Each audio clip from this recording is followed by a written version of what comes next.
Hey guys, Daryl here. And Nathan as well. We just wanted to kind of do a little intro here for all the videos, or, well, All the past videos and future videos to tack yes, on as well. yes. And by videos, that's kind of, I guess, an announcement that we have now started a YouTube channel for those who find Spotify unwieldy and just give another option. All you old people. I wasn't going to call them out. Now we're going to lose them. They have a bruised ego now. But anyway, some people just don't haven't found Spotify as easy to do, and so we wanted to give another opportunity. We have talked about eventually maybe doing a video, but right now we're not ready for all of that, and so for now we're going to keep it just audio. So it'll be just a static image, but you'll still get the audio on there for easier time for some people if you prefer YouTube there. Yep. And so the channel is called just Discerning Faith. Wow. Simply enough, Nice. Discerning Faith podcast, and then now the channel on YouTube is just called Discerning Faith. So there you go. We also have an email now at discerningfaithpodcast@gmail.com. That's discerningfaithpodcast@gmail.com. They send your thoughts, comments, potential topic ideas for in the future. Don't send us spam. Don't be a Nigerian prince trying to get our bank account information. Thank you.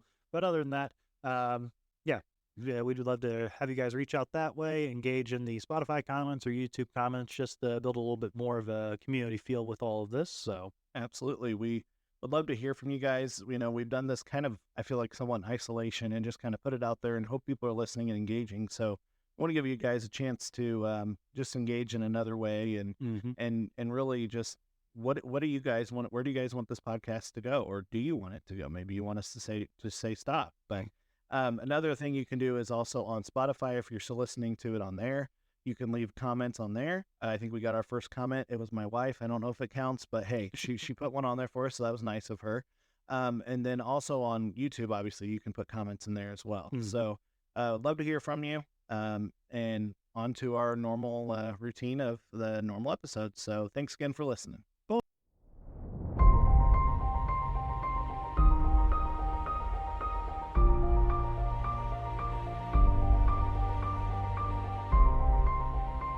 Welcome to Discerning Faith Podcast. I am Daryl. I am Nathan. And last time we took a little bit of a break from all of our passages, which don't worry, we have plenty more for you. It's like God has something to say about government or something. But we went over just Molech in America is what we named the episode, and talking about abortion and the travesty, honestly, that it is, and even likening it to some terrible things in our past, such as slavery and things like that. And specifically, a certain population that's targeted and all that. And so that was really hard. So this will be a little lighter in some ways, I think. I mean, still very important and still has some gravitas because we should be paying attention to what God has for us. But so we're going to get back into these more general applications and verses, which will help a little bit for levity and just lightness of spirit, I think. Yeah. Still seriousness as well, Absolutely. as we see with some of these verses here today. Yeah. And so we started off with, the government should lead the people in the worship of the Lord and following his commands. And so we got through that one section in a fairly long episode. So this one, don't worry, strap your seatbelt on, and this one will be about as long probably. So the next topic we're going to go over, and just a quick reminder, is we're kind of going not chronologically as in through like the history, but I guess it wouldn't be chronologically, but from front to back of the Bible itself. So from Genesis to Revelation, in order that way. So so that's kind of how we're doing, and we're just kind of picking things out on these topics. Obviously, don't take our word for it. Go and do the study yourself in the Bible. Obviously, there is as much context as we try to put in here. You're going to be missing some of the context. There are literally thousands of verses related to the subject, so we're giving you a slimmed down version, and there's still a lot in the slimmed down version, but it is still technically at least somewhat short for brevity's sake. But so go and, if there's something you're like, is that really what that says? Go look it up yourself, find out the context around it, do some, I think one of our reasons we wanted to do this podcast was to get people to think a little deeper about their faith and to really go and come up with their own opinion, because there's a lot of people, I think, I'll speak for Nathan here, but that we see, I know I see that They call themselves a Christian. I believe they love the Lord, but they don't engage with their faith in a way that really makes them think through these things. They just kind of go, "Oh, well, I've heard that once. That sounds good." They're basing their own opinion just on stray winds of doctrine or feelings, and it's like don't form your opinion just based on whatever you're hearing in the world around you, including just from us. Go and dig into God's word and base your opinions and beliefs on what God said is true here. And now Nathan and I both are fairly opinionated and have our strong beliefs, but I'm sure there's things we are both wrong about. Maybe I'm not so sure about that, but but that being said, I mean, we are convinced in our position, but that doesn't mean that you will come down the same way. Now, if it's a black and white issue, obviously, if you try to tell me that Jesus was not Lord or is not Lord, we're going to have a problem. Yes, blasphemer. But that being said, there are a lot of things that are not, and even the way we interact with these verses, I think there's a pretty clear case that we're able to make through them, but there may be some nuance that's there and everything. Some situational, I'm trying to think of what the terms are. Not moral subjectivity, situational ethics, I think is like the philosophical term for it, where it kind of depends on the situation, and it might seem gray, and it might depend on the details of it all. So, good way to put it. So, with all that out of the way, with our new intro and then that, we'll go ahead and get into the next thing that we see the Bible tells us that the government is supposed to do, and that's execute justice and judgment. You want to take the first one?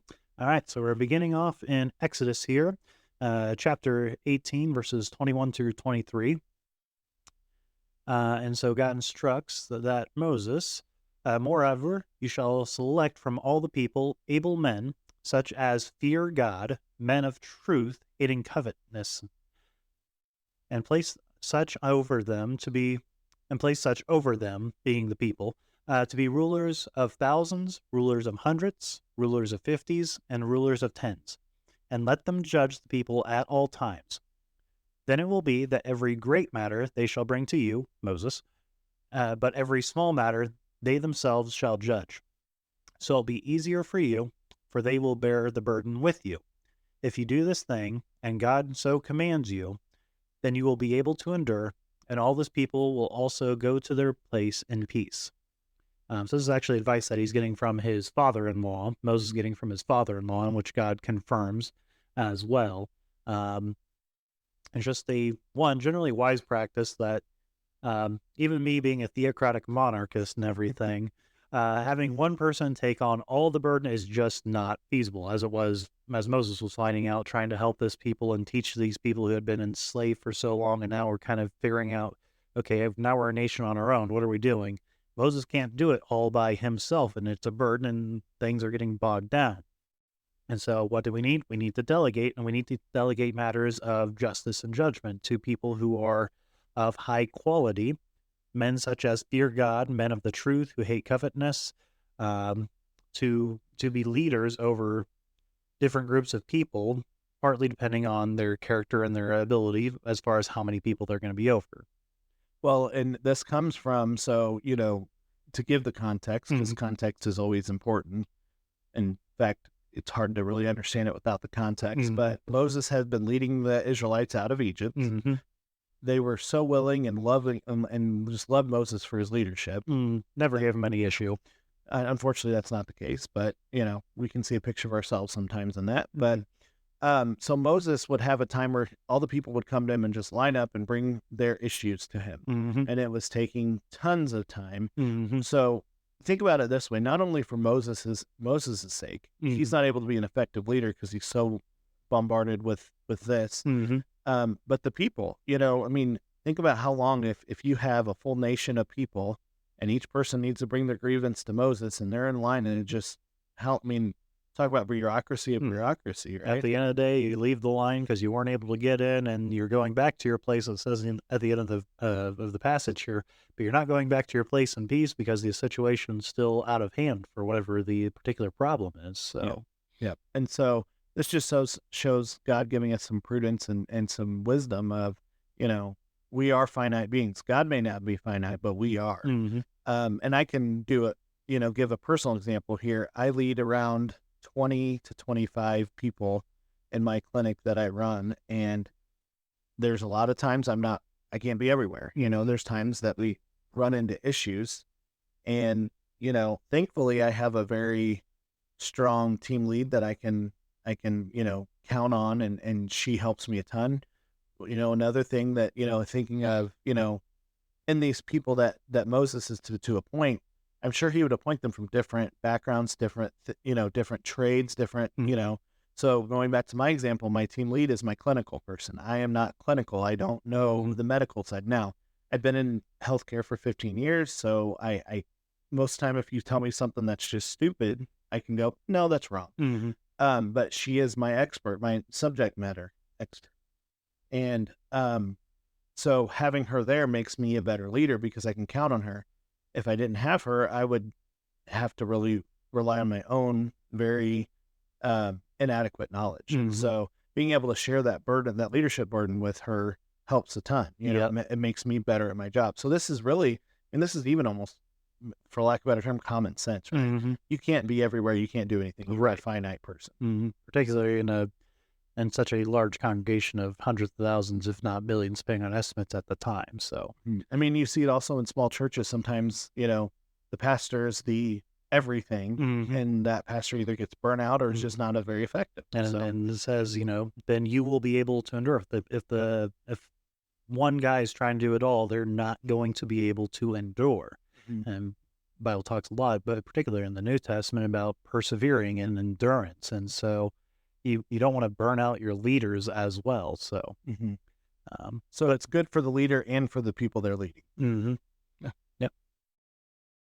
So next one we have is Exodus 21, 22 through 24. Which is somewhat familiar from our Molech episode. Yeah. So if men fight and hurt a woman with child so that she gives birth prematurely, yet no harm follows, he shall surely be punished accordingly as the woman's husband imposes on him. And he shall pay as the judges determine. But if any harm follows, then you shall give life for life, eye for eye, tooth for tooth, hand for hand, foot for foot. And so we're not going to revisit as much on the abortion side of it. Again, that is super strong in this passage. Go back and listen to the Molech in America episode for a little bit more as to the applications on that. What this one particularly does is he shall pay as the judges determine. And that the potential punishments that could be inflicted are life for life, eye for eye, tooth for tooth, hand for hand, foot for foot.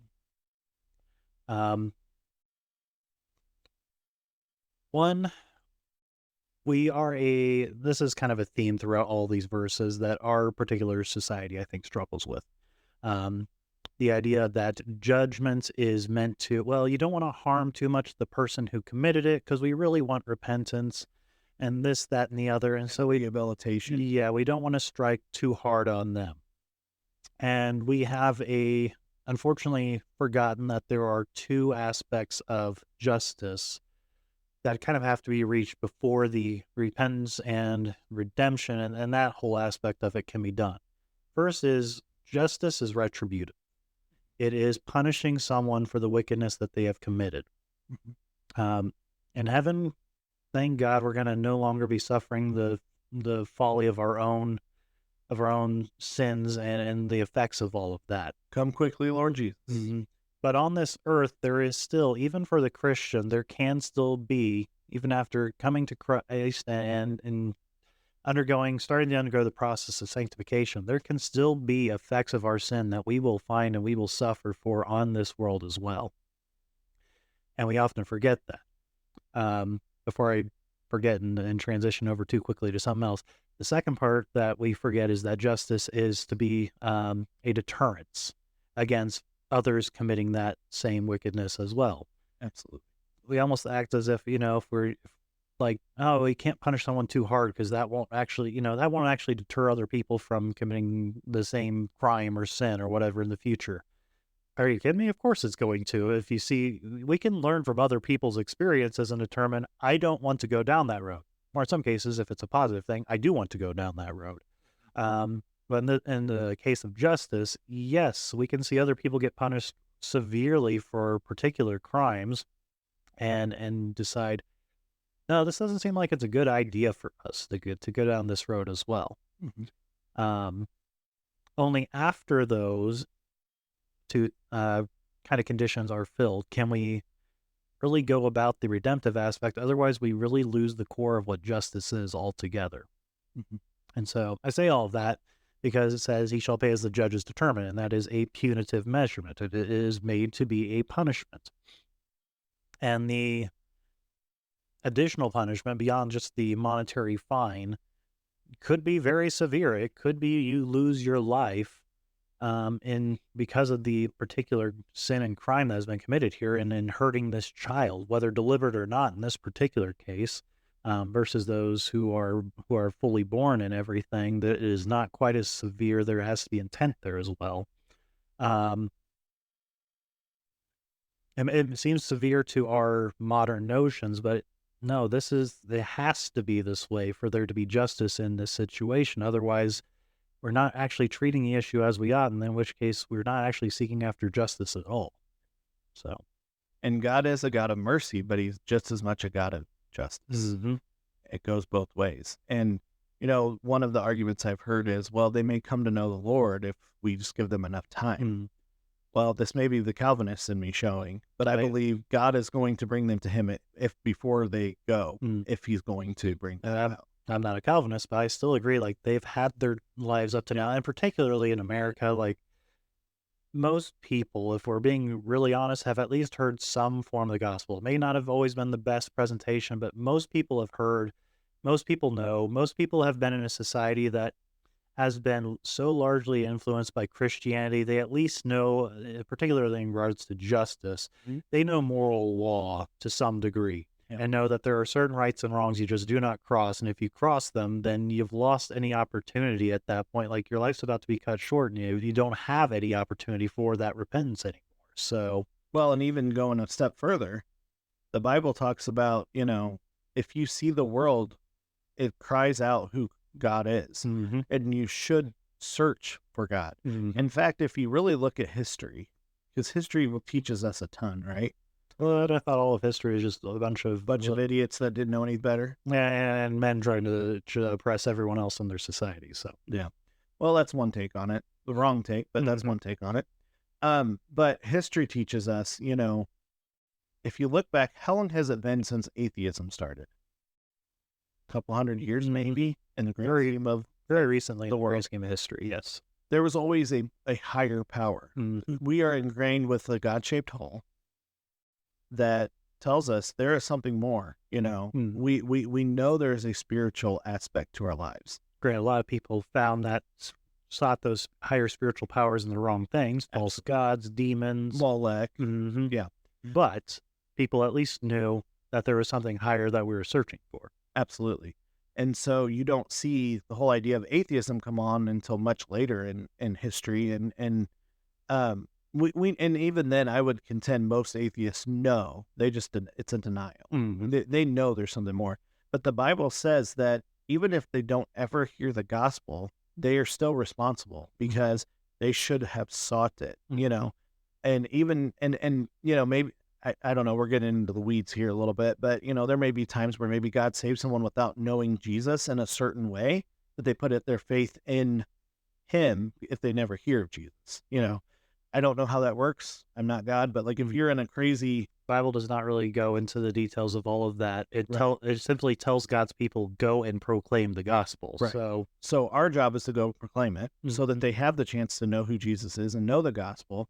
And now that's a fringe case. Obviously, we know salvation is through Jesus alone, but there may be times when they never hear the gospel. God may redeem people some way. I kind of think of people who weren't Jews in the Old Testament were redeemed. How that worked, I don't know. I don't know. Which I know a lot of people will say that Melchizedek was a theophany. Which I know you don't agree. Yeah. But even if you say that, there's other, even Balaam, he knew who God was. Even though he chose not to follow, but God still entered. Right. So all that to say, God has his place, but the Bible's very clear that general revelation is enough to condemn those of us, or those who don't put their trust. So yeah. all that to say, we know enough of what is truly right and wrong that we can't just focus solely and specifically on the redemptive aspect first. Like you really do, and particularly in American society, know this ahead of time. And so Absolutely. it is the government's duty to then seek after justice and first and foremost retributive for those who are victims of these crimes. And second of all, deterring other people from following those footsteps as well. Absolutely. So the government carries the sword for a reason. Mm-hmm. Because they're all out of bullets. All right. So still in Exodus, chapter 22, verses 7 through 9. If a man delivers his neighbor money or articles to keep, and it is stolen out of the man's house, if the thief is found, he shall pay double. If the thief is not found, then the master of the house shall be brought to the judges to see whether he has put his hand into his neighbor's goods, for any kind of trespass, whether it concerns an ox, a donkey, a sheep, or clothing, or for any kind of lost thing which another claims to be his, the cause of both parties shall come before the judges, and whoever the judges condemn shall pay double to his neighbor. So again, this is also going into the, you start to see the inquisitive nature. It's not just, well, I'm just going to kind of make a judgment call just based off of whatever I think at the time. It's that it is the duty of judges and our leaders as judges to seek out a matter as well and to investigate, to get to the bottom of it, to search out for truth. We got that a little bit in the first Exodus passage, that they are men of truth, but this further emphasizes they're going to be investigating, they're going to be questioning the witnesses, they're going to be testing the claims, in this case of who actually owns the property, and then according to the best of their ability to administer justice and the appropriate punishment and restoration for those who were stolen from as well through it all. So are you saying that in ancient Israel they had crime scene investigators? Mm-hmm. Nice. Okay. And I guess on that, like, this is kind of another aside, and we might get into it with some later verses anyways. I don't mind it, but I see sometimes as far as like online things, forums, whatnot, particularly as it regards capital punishment, but even sometimes just punishment from judges or whatever in general, that it would be such a horrible thing to inflict hard punishment because we can never know for 100% for certain whether something done, even with all the technology that we have nowadays. That is true. We don't know for 100% certain on this world, but that does not excuse us from the responsibility and the duty God has given us to do the best we can to seek the truth in wisdom and to try and correct the situation anyway. God has placed that burden on men and mankind in general, sometimes more specifically just men, but to seek out and to administer the justice here. So as far as like, we can't know for certain, right, but God still said to do it because he said even for these people who had nowhere near the technology to do it. So it's not an excuse, as unfortunately a lot of people, including a lot of Christians, seem to think it is. We don't want to administer these sort of punishments. So this is going to sound a little harsher than it just is going to sound harsh because it might be a little bit, but sometimes I think we get too caught up in our feelings and we get too worried about, the bleeding heart. Oh, this is terrible. That poor person. Well, that person made that decision. And has affected another poor person. And a lot of the time, if they're wrongfully accused, they put themselves in a bad position to be accused, right? You're in the wrong place at the wrong time. That doesn't mean, I'm not saying there aren't times that there are people who are completely innocent and get, we have Joseph. Yes. First book of the Bible. Yeah. That being said, what does God do with those things? I mean, look what he does with Joseph. I'm not saying I would want to be wrongfully accused and be in prison for the rest of my life. But I mean, there are times where it doesn't work out for the individual as well in that case. I mean, true. We have the whole thing with Naboth's vineyard later on, and he got dead for it. And there was nothing for him personally that came out of it. Right. But God remembered it and executed judgment on the wicked people who conspired against Naboth for the crimes that they committed against them. The other argument I've heard is people say, well, we'll let God get justice because, vengeance is mine, says the Lord. First of all, those are not, those don't go together. And that's not the same thing. We're not talking about the same thing. But also, why does God give government then if we're not supposed to enact Mhm. justice to the best of our ability? Is it going to be perfect? No. Are we perfect? No. I mean, that would be no different than me saying, well, I can't really teach my kids the right from wrong because I may completely misunderstand their intentions. And do I misunderstand their intentions sometimes? Absolutely. Mhm. Are there times they say that I'm misunderstanding their intentions, but I know better because I know their heart? Yes. But I don't get it right all the time. But I can't be derelict in my duty by saying, well, I don't know for sure if they were really doing that. So I'm just not going to do anything about it and be real passive. What does passive fatherhood do in our certificates? It tears them apart, Mhm. right? They become terrible human beings, right? Gives them no spiritual foundation. Yeah. So, and this is just my personal opinion. I'd rather err on the side of being a little harsher with my kids, especially early on. Maybe not harsh, that's not the right word, but being a little more quick to bring justice. Err on the side of correctiveness. Yes. And then if I tell you what, I probably apologize to my kids once a day. And I got that wrong. But they know that justice and doing the right thing is important. Mhm. And I think we've seen fruit from that. And I've also grown in maybe not being so harsh necessarily, but still being able to bring about justice, hopefully, in my home. So Mhm. that's been a conviction of mine from day one is when I look at the people I grew up with, the people that had somewhat for what people would call strict parents Mhm. tend to be better well-adjusted and deal with life better. That doesn't mean there can't be going too far that way. Mhm. Not saying They that, may have issues they are still working out from that, a little bit too far the other direction, but but I see much worse outcomes from those who didn't have structure, didn't have any kind of discipline. In fact, I can talk about my two brothers. Love them to death.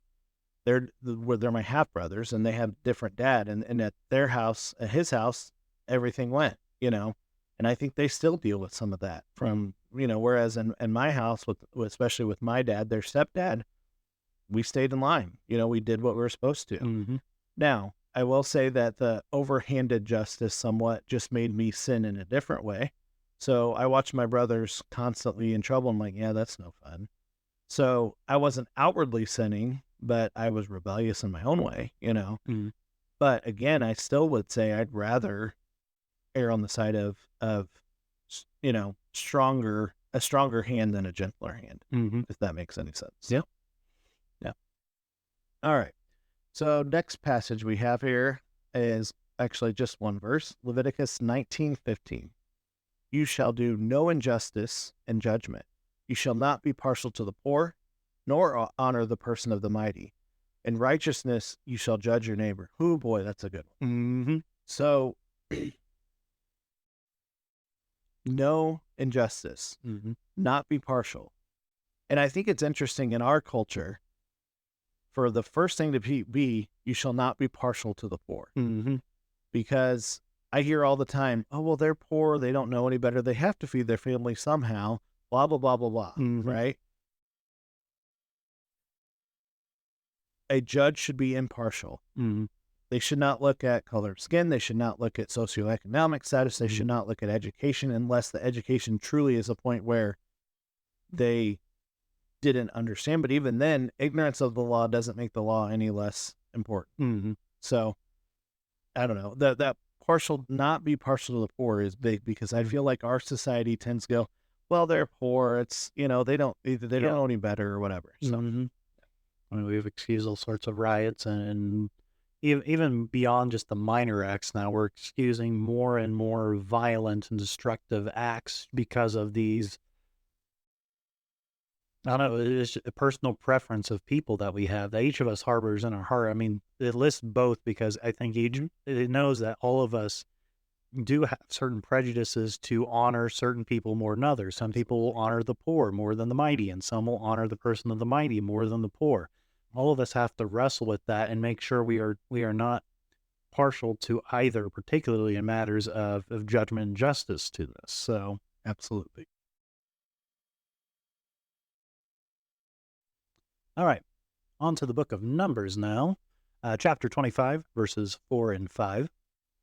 Then the Lord said to Moses, take all the people, leaders of the people, and hang the offenders before the Lord out in the sun, that the fierce anger of the Lord may turn away from Israel.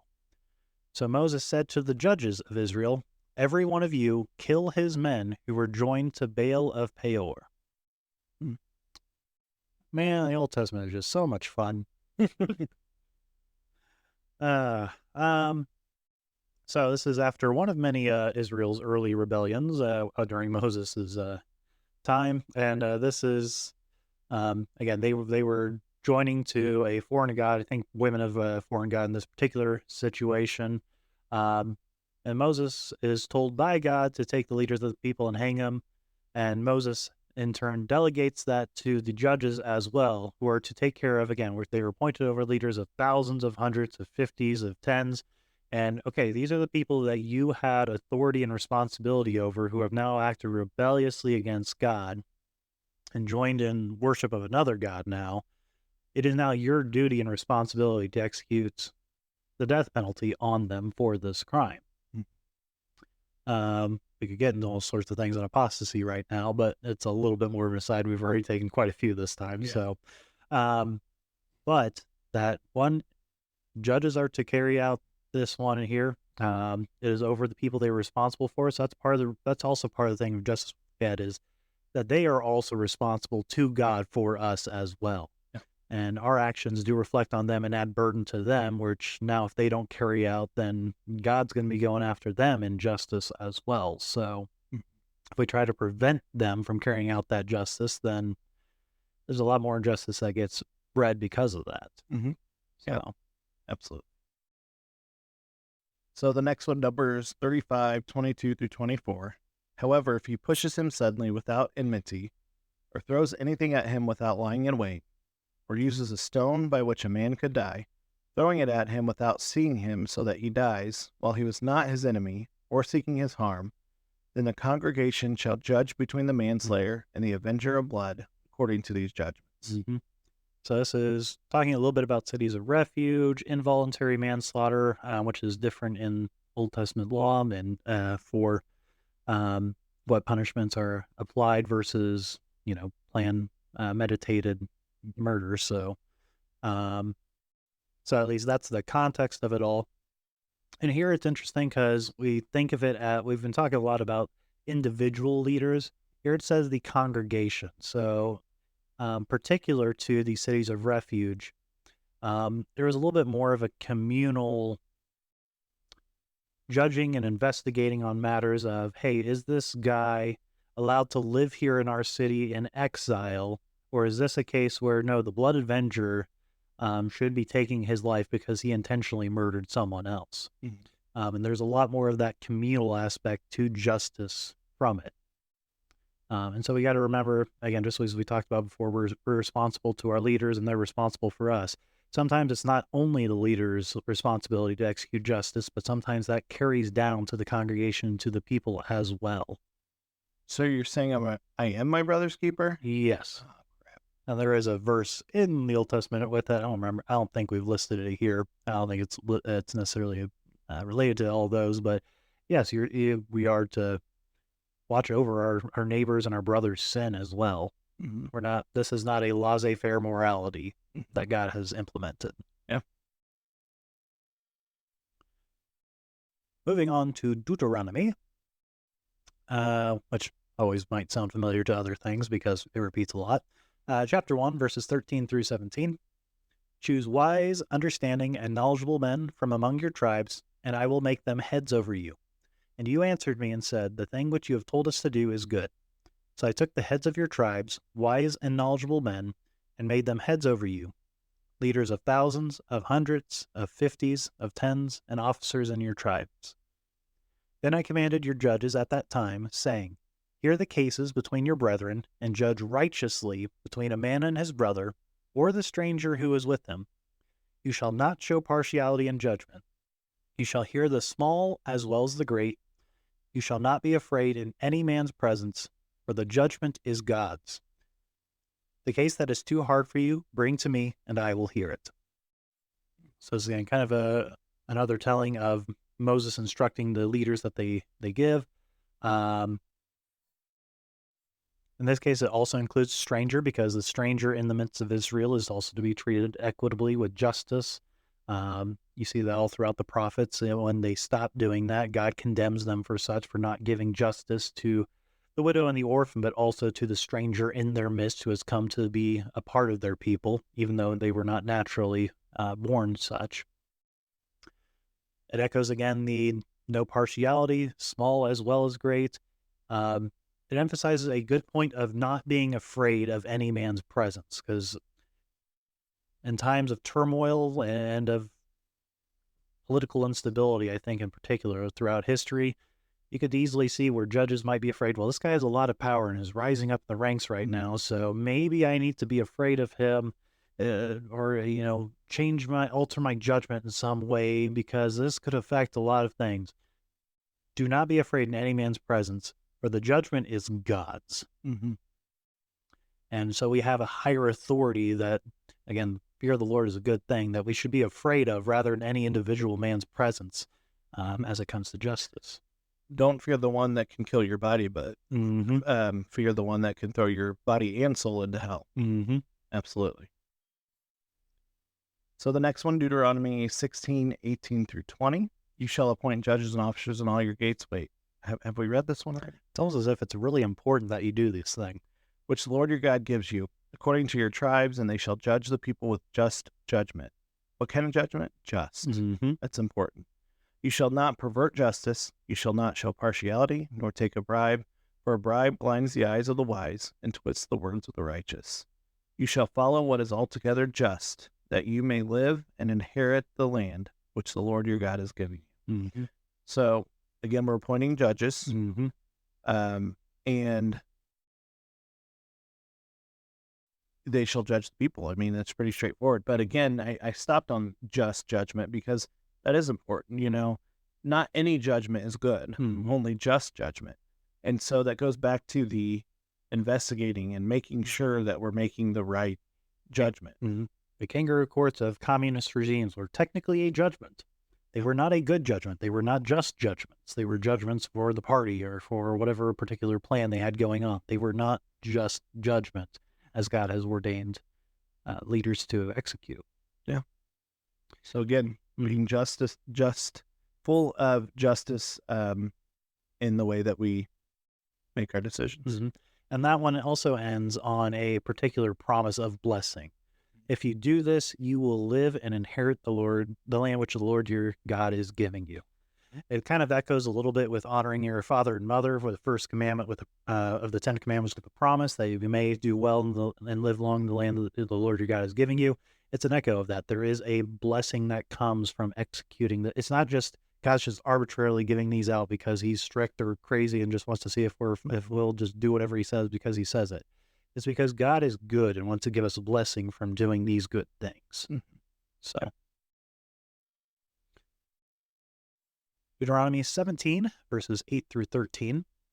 If a matter arises which is too hard for you to judge, between degrees of guilt for bloodshed, between one judgment or another, or between one punishment or another, matters of controversy within your gates, then you shall arise and go to the place which the Lord your God chooses. Then you shall come to the priests, the Levites, and to the judges there in those days, and inquire of them. They shall pronounce upon you the sentence of judgment. You shall do according to the sentence which they pronounce upon you in the place which the Lord chooses.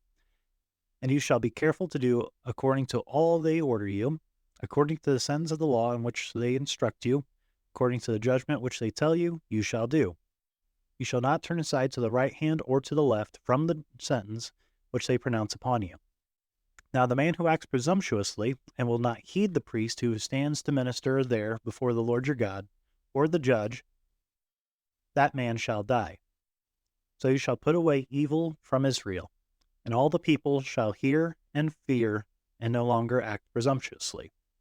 There's quite a bit, I think, to unpack in all of this. One, again, an acknowledgement, there are going to be things we're not certain of. We kind of hit up on it already.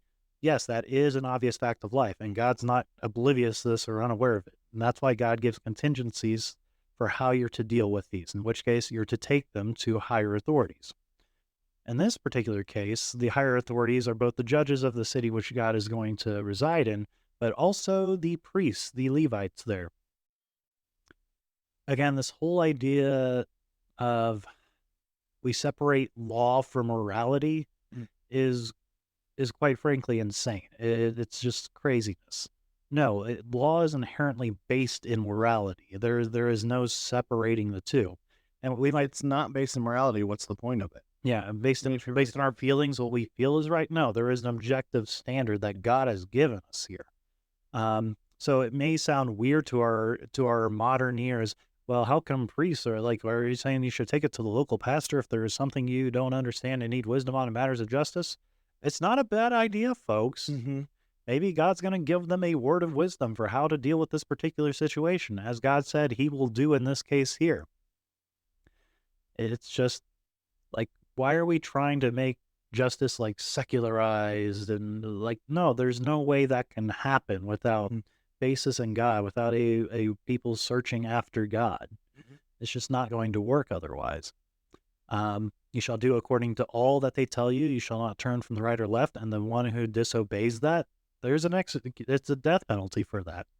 It undermines the higher authorities that God has placed. It creates instability in a nation and community. It lets wicked people get off the hook, which encourages more people to act wickedly and harm others as well.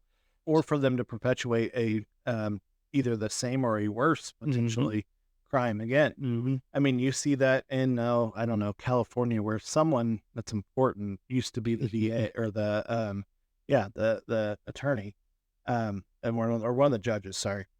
And how many times have we seen a story where this person was put away for something they did, but they were let off easily, and someone's dead because they let them back out. And someone who had nothing to do with anything, but this person just decided they were back out, so they're going to kill someone. Well, yeah, I mean, if I can get away with anything, our sin nature is going to say, woohoo, let's do it. You know, even when in our sinfulness, consequences are something that will deter us and keep us from wanting to do that. It could be a wake-up call for us. Absolutely. And, you know, I think of our pastor talks about, you know, God saved him because God got a hold of him by saving him from his punishment. So that can happen by the grace of God. But he said he also knows someone else he was saved by the punishment. The punishment got his attention. And so, but that being said, that's kind of an aside. The most important thing is justice done? Because justice needs to be done, and justice is a deterrent to more crime. Justice breeds more justice, right? Injustice breeds more injustice. Right. And that being said, too, I've heard so many times, and I hate when people say this, it drives me crazy. You can't legislate morality. Well, you can't legislate a heart of morality, but you can legislate an outward appearance of morality, which therefore might become a saving thing. Because, well, why, you know, it's kind of like, I think of going back to Deuteronomy 6. When you shall teach your children by the way as you sit, when you walk along the way. But that just means they're just going to never think about and just obey outwardly, and it'll never reach their heart, right? No, that's not necessarily the case. And again, this goes back to one of my philosophies of parenting, is I'm not responsible for the outcome. I'm responsible for the faithfulness of teaching them the right things. So, and I kind of got off now and lost where I was going with that. Well, essentially that you teach them this, and that passage says they're eventually going to ask these questions about why are we doing these things, or why are we in the land that God has given us. Also, essentially, it says you teach them what is right. They're going to ask questions about it, and that will bring about the change of heart. So you got to set up the structure for them and the obedience first before that happens. Absolutely. And again, the last part here, so you shall put away the evil from Israel, and they shall no longer act presumptuously. So having punishment and following through with it is a deterrent for more evil. So Deuteronomy 19:11 through 13 and 16 through 20. But if anyone hates his neighbor, lies in wait for him, rises against him, and strikes him mortally, so that he dies, and he flees to one of these cities, then the elders of his city shall send and bring him there, and deliver him over to the hand of the avenger of blood, that he may die. Your eye shall not pity him, but you shall put away the guilt of innocent blood from Israel, that it may go well with you. So real quick, I'm going to stop there. So this is talking about refuge cities of refuge, and someone who his intent was to kill, that city of refuge is not for him. And in fact, what I get from this, tell me if I'm wrong, that the people of that city would be considered guilty for harboring that fugitive. Yes. I think that's a big deal there. So, and they're delivering him to the hand of the blood avengers. So, yep. So your eye shall not pity him. Okay, we got that. If a false witness rises against any man to testify against him of wrongdoing, then both men in the controversy shall stand before the Lord, before the priests and the judges who serve in those days. And the judges shall make careful inquiry. And indeed, if the witness is a false witness who has testified falsely against his brother, then everybody goes on by the way and it's fine, right? No. Then you shall do to him as he thought to have done to his brother. So you shall put away the evil from among you. And those who remain shall hear and fear, and hereafter they shall not again commit such evil among you. So these two passages combined are the second and third cases I took out in this particular case just for shortening the passage a little bit. But these are the second and third case of eye for eye, tooth for tooth, hand for hand, life for life being instituted as punishments in Scripture. We tend to think of it as, that was only used in horrible other paganistic laws and whatnot. No, it was ordained by God in three particular circumstances: protection of the unborn, knowingly and intentionally lying in wait to harm someone else. And we lose a little bit of it in English, but the Hebrew here is for the false witness. It's not someone who's like, an eyewitness who got a detail wrong and accidentally got the wrong person. The Hebrew here is someone who knowingly falsely accuses someone else of a crime and is trying to get them punished for something they know the person did not do. And so the punishment is whatever was going to be done if the innocent man had been found guilty is going to be done to the false accuser here. And I guess on eye for eye and all that, and the concept of lex talionis, as it's called in the Latin. We have an aversion to that, I think, a lot in the church, particularly because I think we take a little bit too much from the Sermon on the Mount and apply it to context it's not applied to. I just told you the three instances: protection of the unborn, intentionally lying in wait to harm somebody, and intentionally trying to get someone punished for a crime they did not commit. Jesus was not doing away with the eye for eye punishment for those crimes when he talked about that on the Sermon on the Mount. He gave the examples of slapping someone on the cheek, taking their cloak, and making you walk a mile. Those three instances done to you are injustices, to be fair, but the application of the law of eye for eye, tooth for tooth is not supposed to be there. They're nowhere near comparable categories. And it's never explicitly stated, but it seems to be pretty heavily implied that the religious leaders at the time had expanded the eye for eye, tooth for tooth punishment to cover a plethora of things it was never meant to be applied to. The Pharisees never added more law. I wouldn't tell you. Never. That wasn't what they did. And so it is not that Jesus is doing away with the law altogether. Again, at the beginning of that chapter, he says he did not come to abolish the law, but to fulfill it. He talks throughout that particular chapter, I think it's chapter 6 off the top of my head, I don't remember, but I think it's chapter 6, about all sorts of things that we missed about the law. That adultery starts in the heart after lust and covetousness, and that murder starts with unjust anger with your brother. And here, what did they miss? It's not that the eye for eye was bad, but you are applying to all sorts of things that God's good and just law, which Jesus, being always eternally God, signed off on with the Father when he gave him the law to the Israelites. You're applying this wonderful law in all sorts of ways it was never meant to be, and by such corrupting it instead. And so for Christians who think that such punishment should never be done, using the Sermon on the Mount passage, it's being misapplied here, and that it was not Christ's point when he made that statement to the people. Well, and going back even further, our translations do us a disservice sometimes with the Ten Commandments, because it sometimes is, and actually a lot of the time I think, translated as "Thou shalt not kill." We were an aside, but we were watching The Quick and the Dead, an old western and in it there's a guy, former outlaw, who kills a priest and is horribly feels guilt over it, and he turns into a pastor, but he quotes that version of the quote there. I've renounced all violence, because it says, "Thou shalt not kill." Again, it's "Thou shalt not murder" is the Hebrew here that unfortunately has gotten lost in much of our modern translations. And following these laws, that if capital punishment is needed Mhm. and carried out, that is not murder. Mm-hmm. That may be killing, but killing in and of itself is not necessarily evil God's in the not. right context. Yeah, if you believe that if God outlawed all killing, then you got to kind of believe God's a buffoon, because he says, okay, oh, thou shalt not never kill, and oh, by the way, you need to kill this guy. If like, do you think God's stupid if you're saying that? Come on, Or guys, is think all God the way through. double-minded, even to even make it feel a little nicer? Is God even double-minded? No. I'm not gonna make him feel nicer. They're not insulting God's intelligence there. It's true, but I'm just saying, even on a lighter level, Mm-hmm. no, God's not double-minded, or he didn't change his mind. Sometimes the Bible uses language that we understand to say God changes his mind, but God doesn't change his mind. He is the same today, yesterday, today, and forever. And so, yeah, agree completely. Yeah. So, anything else on that one? Nope, I don't remember whose turn it is. I think it's back to you. Okay. So Deuteronomy 21, verses 18 through 21.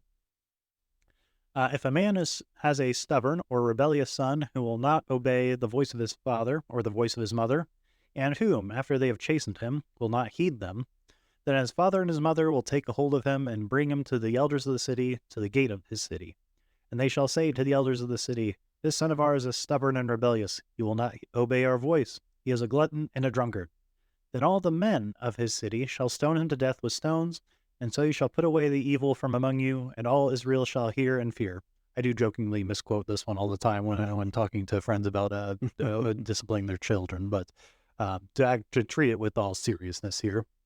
Again, if you read some of the details of this is clearly talking about an adult child who is just being rebellious, is not honoring the father and mother anywhere in any case whatsoever, and is just being rebellious, as it says, rebellious, and they have chastened him, and they give some of the details. It's stubborn and rebellious and a glutton and drunkard. This guy is harming society in everything that he does.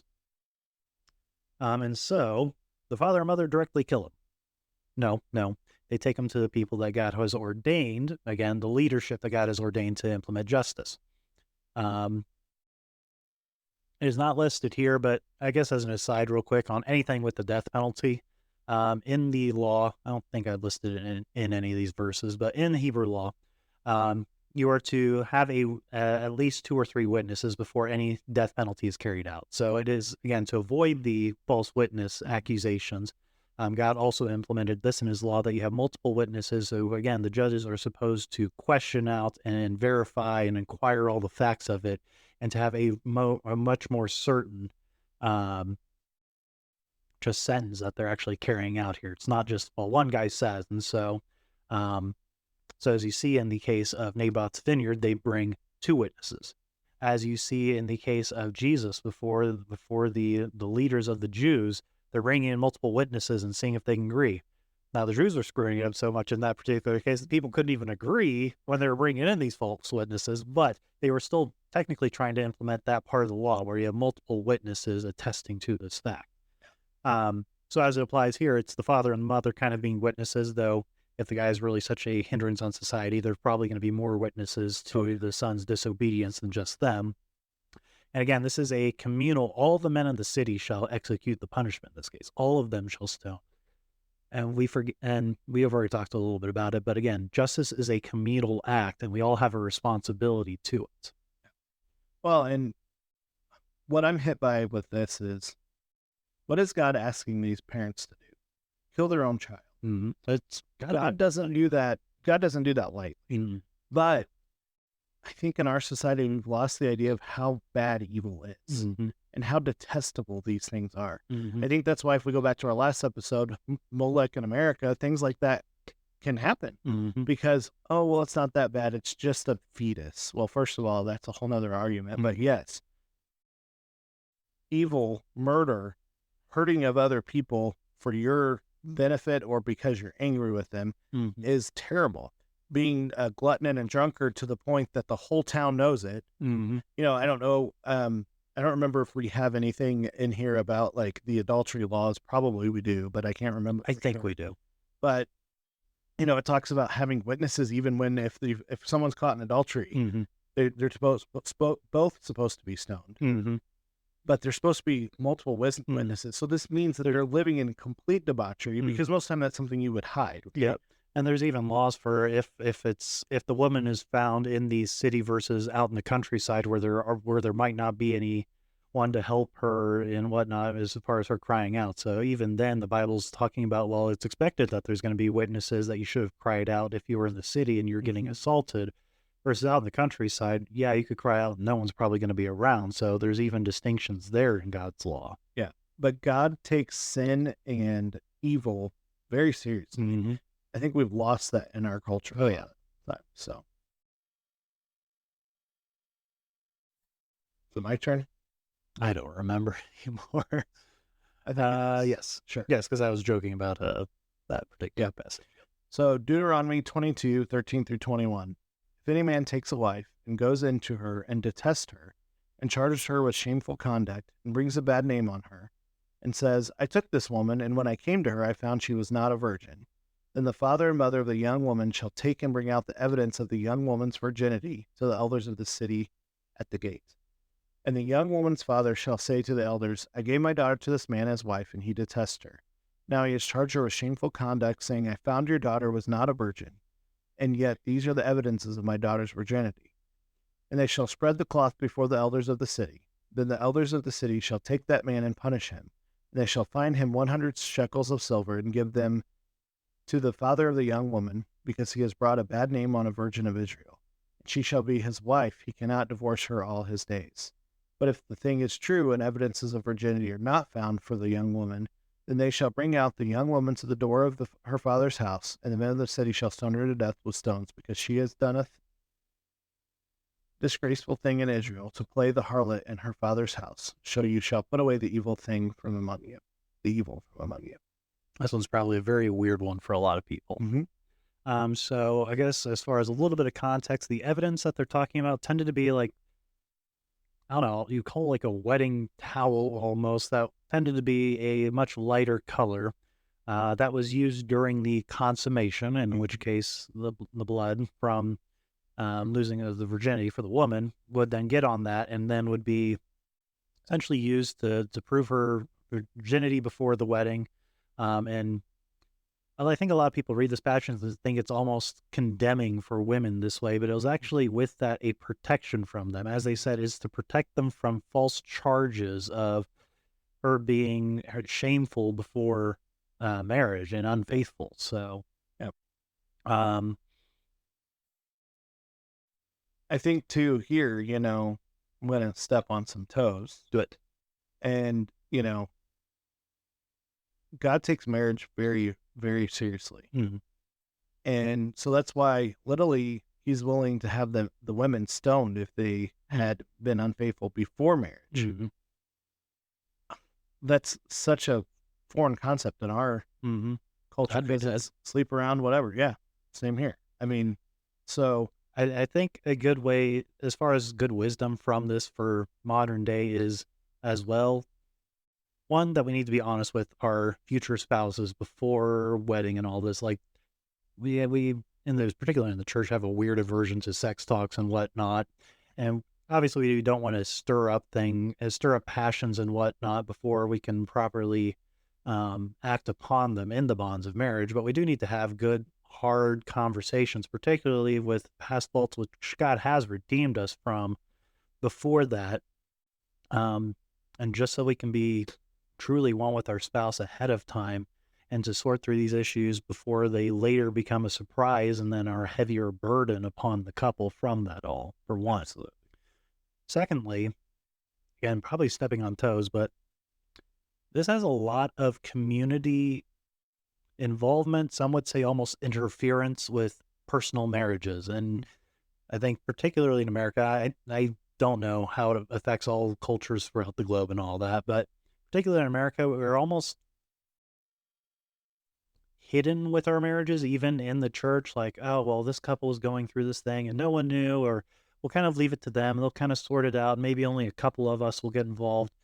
There's a lot of involvement, particularly in this passage, of the leaders of the community and the community at large in an individual marriage. And I think we have lost a lot of good, one, accountability, but also good support from the community in our marriages, which I haven't experienced myself yet, so I may still be just talking out on one hot air out everywhere, um, but that we have lost a great deal of blessing from others being involved in our lives, including in some of the more personal aspects as well, even though that will bring some hardness sometimes and some accountability that we're not going to be comfortable with. Mm-hmm.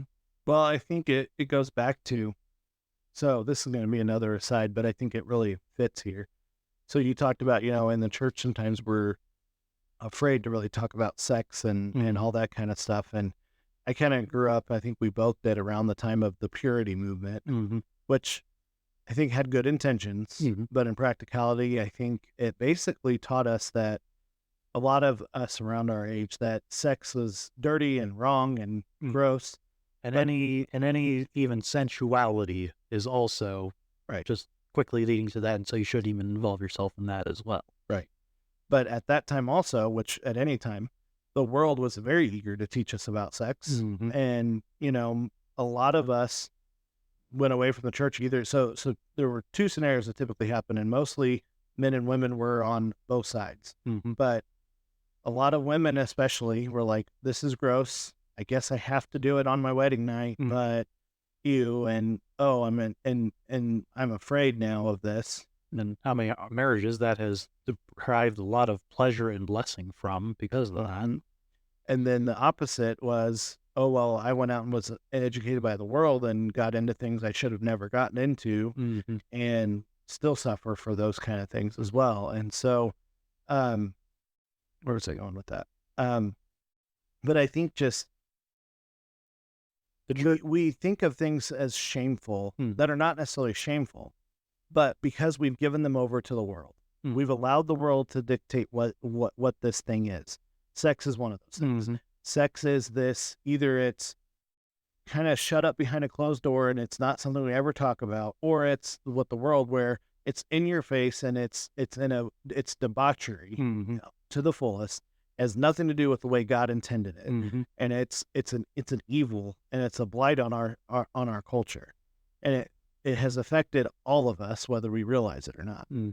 And so realistically, what should that look like? Well, the church should be able to talk about sex now. I'm not saying with your 5-year-old around or whatever, but brothers and sisters should be able to go to each other and say, hey, we're struggling with this, or we need help, or we have questions about, is this appropriate, or along those lines as well. So yeah, I mean, apparently this is the Daryl talks about personal stuff episode, but we've talked a little bit, I think, on this podcast about the birth control issue that we went through. Yes, I have talked about that, and I will say that it was very disheartening to try to talk to some people about it, because a lot of people, it was either, well, you're crazy, just use birth control. Fine. Just do whatever, anything, fine. Yeah. Or it would be people like, well, don't you know what causes that? Ha, ha, ha.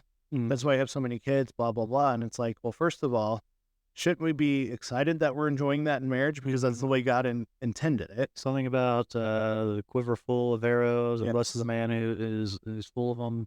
But I don't think there were a few people, thankfully, that God brought that were willing to talk very candidly with me. But a lot of people, it was either, I don't really want to talk about that, but here's my thought, whatever, do whatever you think is best.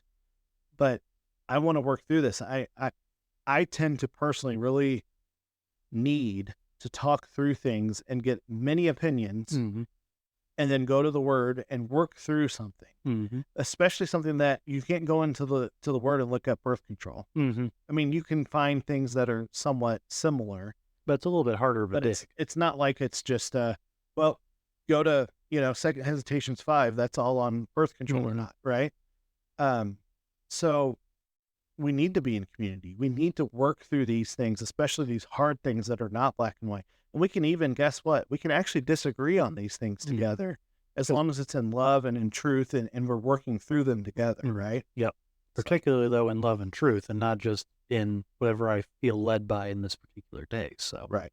And I think that goes back to, that brings a responsibility for us to know the Word, to be able to give wise, godly counsel. Yep. I think I'm just going to be blunt. I think a lot of the advice we got was, well, this is what the world says. I don't realize that's really what I'm touting, but this is basically what the world says. It's fine, whatever, you know. And so, we just need to make sure that as a community, we're willing to talk about things. Mm-hmm.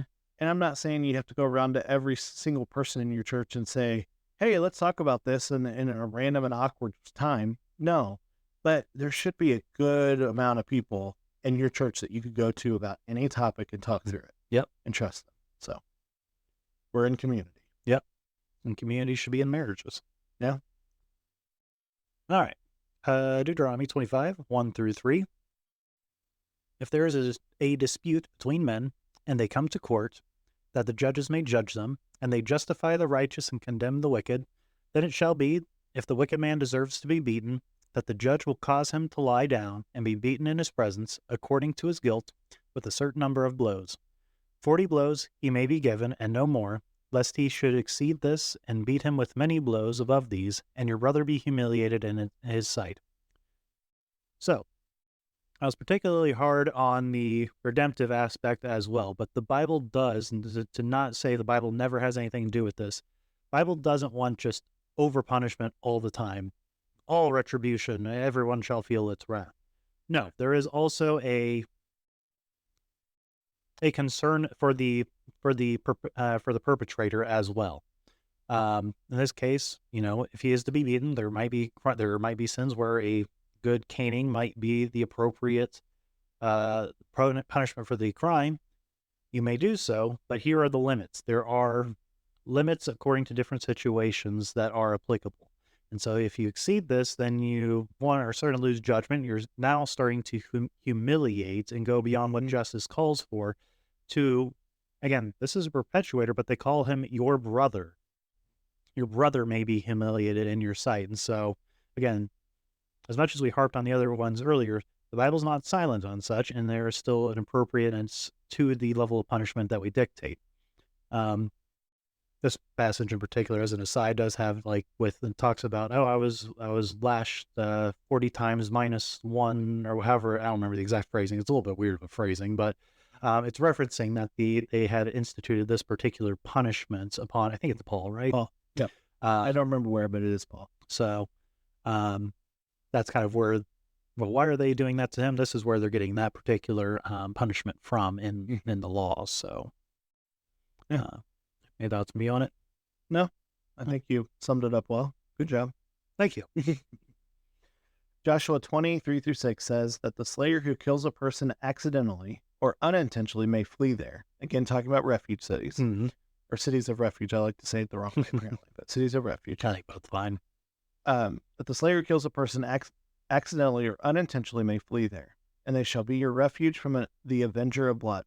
And when he flees to one of those cities, and stands at the entrance of the gate of the city, and declares his case in the hearing of the elders of that city, they shall take him into the city as one of them, give him a place, and that he may dwell among them. Then if the avenger of blood pursues him, they shall not deliver the slayer into his hand, because he struck his neighbor unintentionally, but did not hate him beforehand. And he shall dwell in that city until he stands before the congregation for judgment, and until the death of the one who is high priest in those days. Then the slayer may return and come to his own city and his own house, to the city from which he fled. So this kind of answers a little bit of the question you had earlier, is that city also culpable? Yes, they're there to investigate. He is going to be here until they stands before the congregation in judgment, where they're searching out the matter. Yeah. There. Again, this is not for intentional homicide. This is accidental, unintentional. But you go into the Avenger of Blood, essentially, to kind of summarize my thoughts on it, the Avenger of Blood gets a bad rap. The Avenger of Blood in the Old Testament is a also form of authority instituted by God. It is the same phrase and the same person as the kinsman redeemer, which I think a lot of Christians either don't know or often forget. The kinsman redeemer part's great, but the Avenger of Blood, that's something horrible and something that we're modern, we don't need such for. No, someone who is a redeemer must also be an avenger when the situation calls for.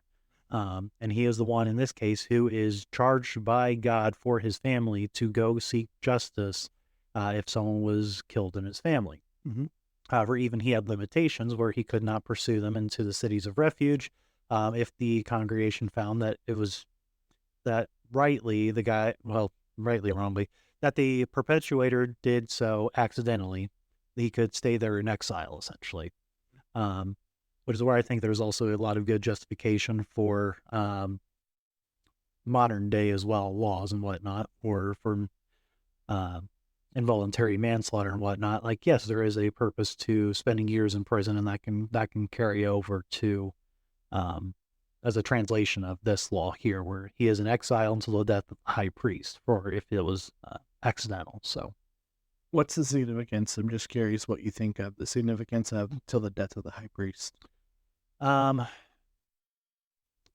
kind of a changing of spiritual times, I think. For one, for two, it's a little bit of a variable. So you could do things like the year of Jubilee, but then people might be tempted to, well, I can know how many years that's off. Which, granted, if they're planning that, then it's no longer accidental. But it may be harder for the judges to determine if it was accidental or not in that case. So with it being the death of a high priest, that's a little bit more variable of something that, hi Screech, that they can't really plan around. So it makes it a little bit easier for the judges as well. I'm trying to remember. I might be misspeaking here, and if that's the case, may God strike it from all your memories. I think essentially that the cities of refuge were also given to the Levites as their kind of cities that, like, they didn't have as much as far as physical possessions, but in terms of physical possessions, it was one of the things that they were given. And so That sounds it being the death of a high priest who is head over the house of Levi, I think there's also a little bit of a significance there of changing your guard of leadership over those who have authority in this city as well. So makes sense to me. So that's a little bit, some of that's a little bit more speculative. So take that with a grain of salt, obviously. But yeah, I take everything you say with a grain of salt. Just kidding. All right. Think you're up. All right. That's a continent. You're up. Nah. Good thing, bad jokes aren't a punishment given in the Old Testament. 2 Chronicles 1:10-12. This is Solomon speaking. Now give me wisdom and knowledge, that I may go out and come in before this people. For who can judge this great people of yours? Then God said to Solomon, because this was in your heart, and you have not asked riches or wealth or honor or the life of your enemies, nor have you asked long life, but have asked wisdom and knowledge for yourself, that you may judge my people, over whom I have made you king. Wisdom and knowledge are granted to you, and I will give you riches and wealth and honor, such as none of the kings have had who were before you, nor shall any have after you have the like.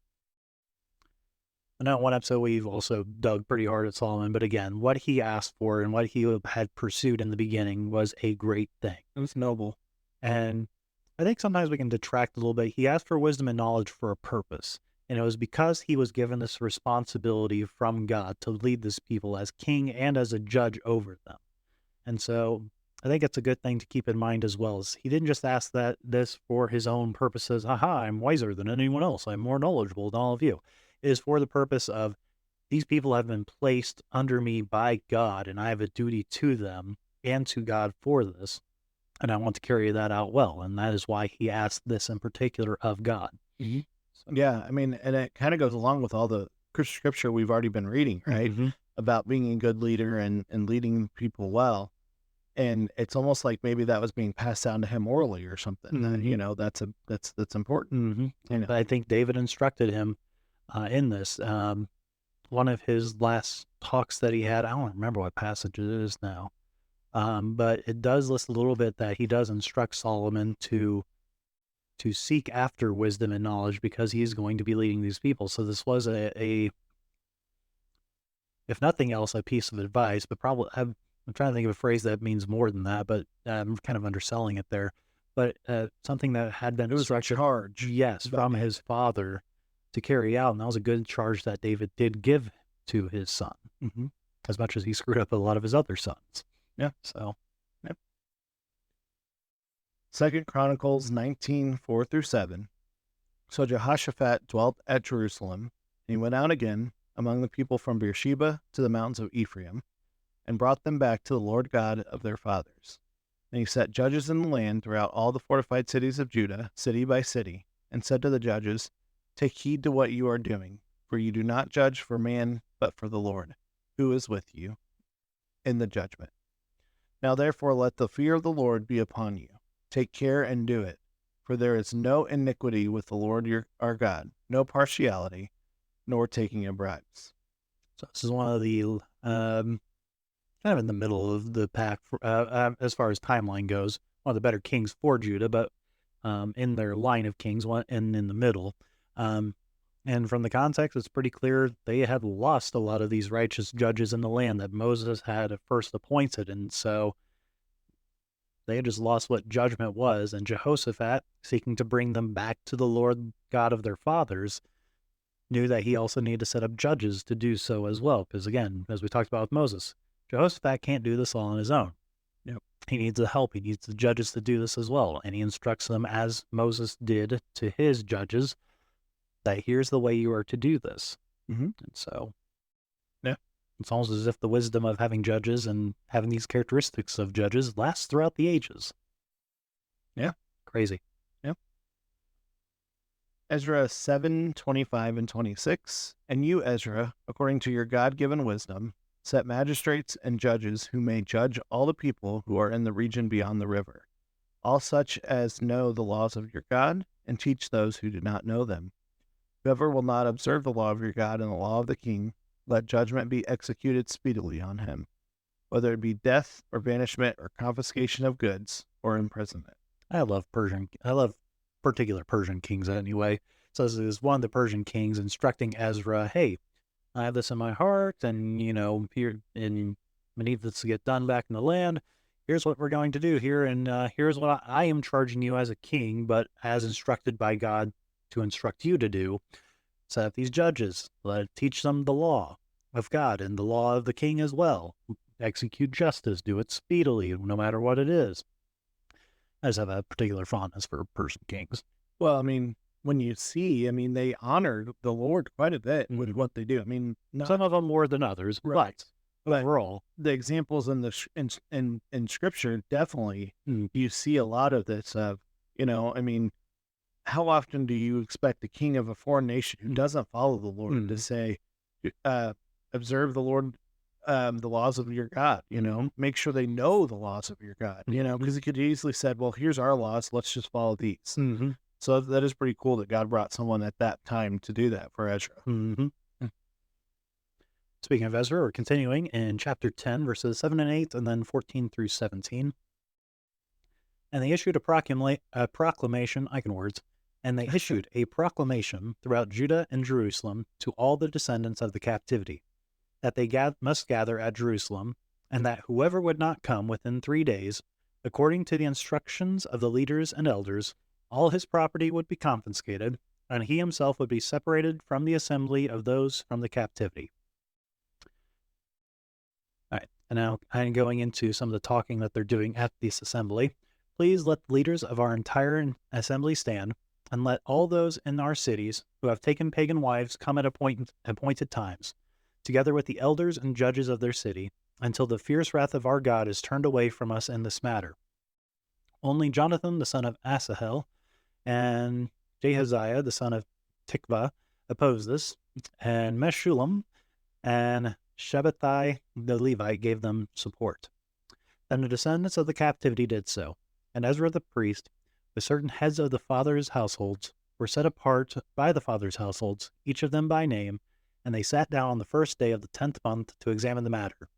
By the first day of the first month, they finished questioning all men who had taken pagan wives. So this is again after a time of Babylon captivity. They're coming back during the time of Persia, but they noticed that a lot of the people, including a lot of the leaders of the people, had taken foreign wives. Particularly, it's not just a ethnicity thing here. It is they're following foreign gods issue. And we already saw how that corrupted with Solomon. So, in fact, I'd say it's not even an ethnicity thing. No, not at all. But it's more about the lifestyle and the gods that they're following. Absolutely. And so They're wanting to avoid the pitfall that Solomon had again. And so they're like, okay, we have to take care of this issue again. So the elders had the authority, and they're following the command of Ezra from the command of the king to sort out these issues according to the law of God. And so they're judging this issue. They're doing so appropriately for time, because they were first like, hey, let's just have everyone keep here. It's raining and we don't have room and there's not enough food. Can we kind of appoint this out? So there is a practical aspect to the law as well. And so it's not, well, everything must be done the same day, timely, super timely manner.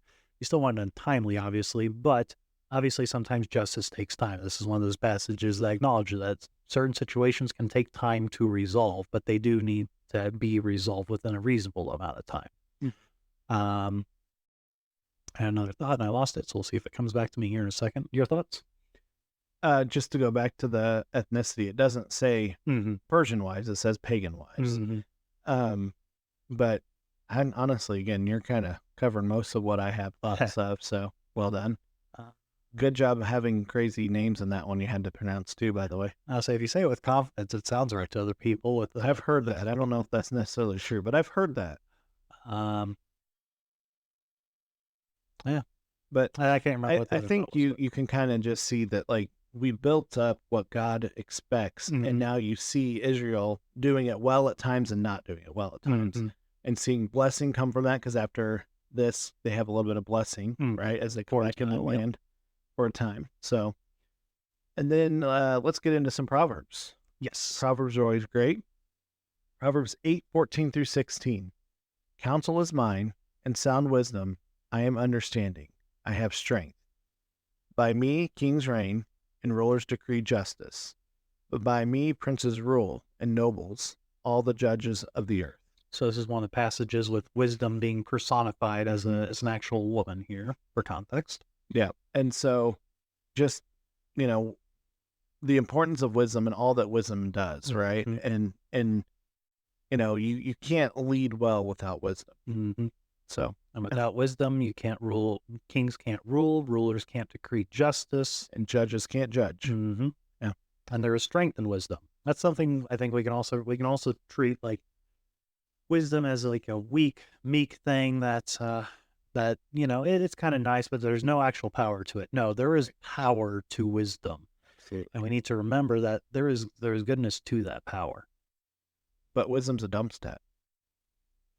I just think of a lot of the time, like Nathan and I like to play role-playing games and stuff, and you either are strong or you're wise. It's like this juxtaposition, and that's not the case.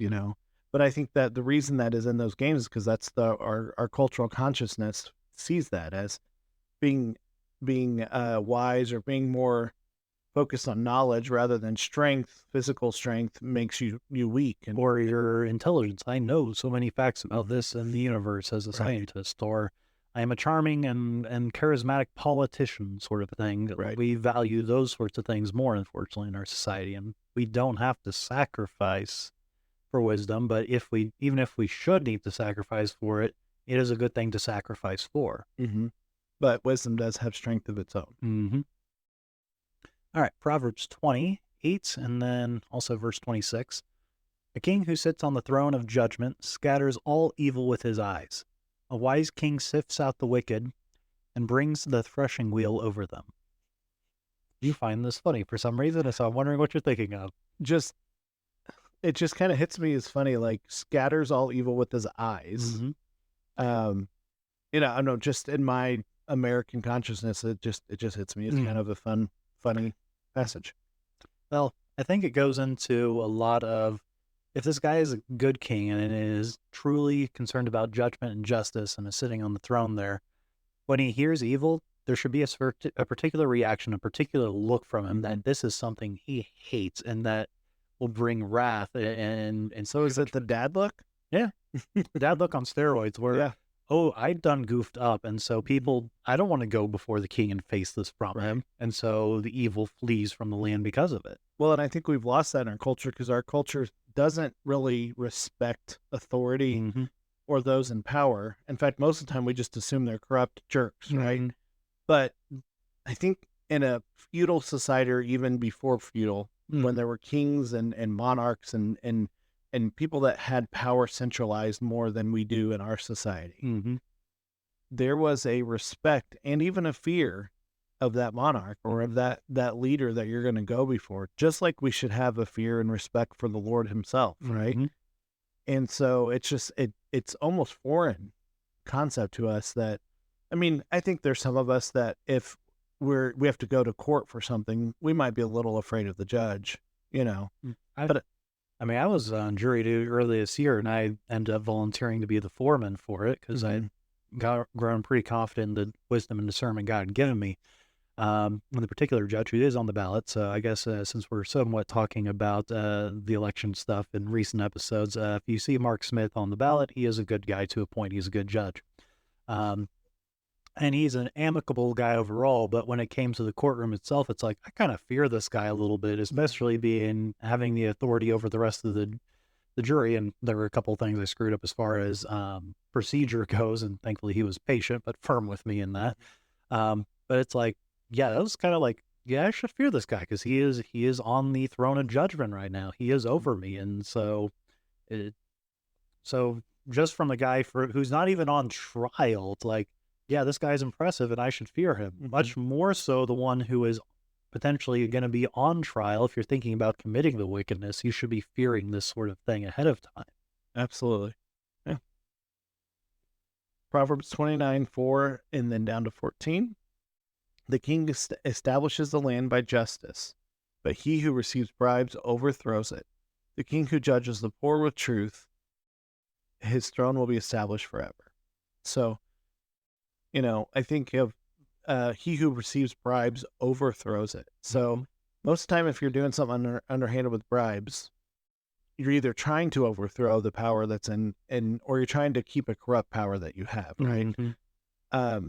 Yeah, just, I don't know, that's a really, Proverbs sometimes when it says stuff, you're just kind of like, wow. Mm-hmm. And that just kind of hits me, just that picture of he who receives bribes overthrows it. But the king establishes the land by what? His justice. Mm-hmm. Again, that's, I mean, I think we've kind of nailed this to the wall pretty well, but yeah. But the repetition is good. Yeah. Any other thoughts on that one? No. So Proverbs 31, which we tend to associate for right reasons with other things, but also speaks to this particular issue. 31 verses 4 and 5 and 8 and 9. It is not for kings, O Lemuel. It is not for kings to drink wine, nor for princes intoxicating drink, lest they drink and forget the law, and pervert the justice of all the afflicted. Open your mouth for the speechless, in the cause of all who are appointed to die. Open your mouth, judge righteously, and plead the cause of the poor and needy. Don't be influenced by things that mar your judgment as a leader, but really that's just good advice, period, but especially as a leader. Especially since you are, and here it talks about the justice of the afflicted. You are the line of defense for the afflicted here. And if you are influenced by other things, you're messing up for yourself, you're messing up for them, in which case God's going to be holding you accountable for such. Absolutely. And I think it's interesting that it's not so that their judgment is flawed. I mean, yes, that is the case. But also specifically what it says is lest they drink and forget the law. The law is important. God is a God of order, and we should be a people of order and of law. So whether we think that law is unjust or not. If it is unjust, then re-elect someone who's just. Find ways to correct the issue, but yes. Yeah. All right. So this will finish out our scriptures for this time. If you're still with us after an hour and a half, thanks for hanging around. Or maybe you broke it up into a few sections. That's always possible too. So yeah. So Isaiah 32:1, behold, a king will reign in righteousness and princes will rule with justice. That's a good way to finish that section. Just kind of straight to the point. Need justice for these leaders to rule well. Yeah. So that's been a long episode. We kind of went through a lot of scriptures, and don't worry, we still have, let's see, what's my quick math skills? 11 more pages? No. Yeah. Right. Yeah, so we're about halfway through. Yeah. Granted, some of these sections will be a little bit shorter, so they might be a little bit more bite-sized episodes for people, or maybe we'll do a few at a time or something, but yeah. So thanks for hanging in there. Again, I think it's important, probably a lot of people say, well, you could have condensed that. You could have had a lot less and we did repeat ourselves. Joke's on you. I did. But that being said, Nathan and I both hold hold Scripture very highly because it is our firm foundation, right? So we can wrestle with this all in our flesh, and it's a futile beating of the air, as Paul would say, right? But if we wrestle with what the Bible has to say about it, and this is true of any concept or any topic, right? But this one, I think we live in a society that is antithetical to what God wants. I think we live in a society that is happy in chaos, that is happy in evil, and in evil reigning even. And I think that's been true throughout the history at times. But I think there's been times when societies have tried to hold up justice and truth as well. And I think as we'll get into more of, we'll put it all together and be more or give our practical applications once we get through the verses in 4 or 5 months from now. But where's I going with that now? It's gone. Yeah. Oh, just we can wrestle with it in our flesh, or we can wrestle with it in what God has to say. Yes. That is the firm foundation. We're always going to come back to that. And again, don't take our word for it. Go read through some of these passages. Look up some more verses. Yeah. I mean, I think I don't think highly enough of our listeners. Okay, listeners, I apologize. Go listen to or read through all of them, or just read through your Bible even more. Get the full context, but wrestle with the Holy Spirit as you read, and allow Him to convict you of His word. As a lot of these passages talked about with justice, it is based in the Word and His law and what He has given us. So absolutely. So, any other thoughts? No. All right. Playing to begin. All right. Well, thank you for joining us as always. This has been Discerning Faith. The Lord be with you and bless you.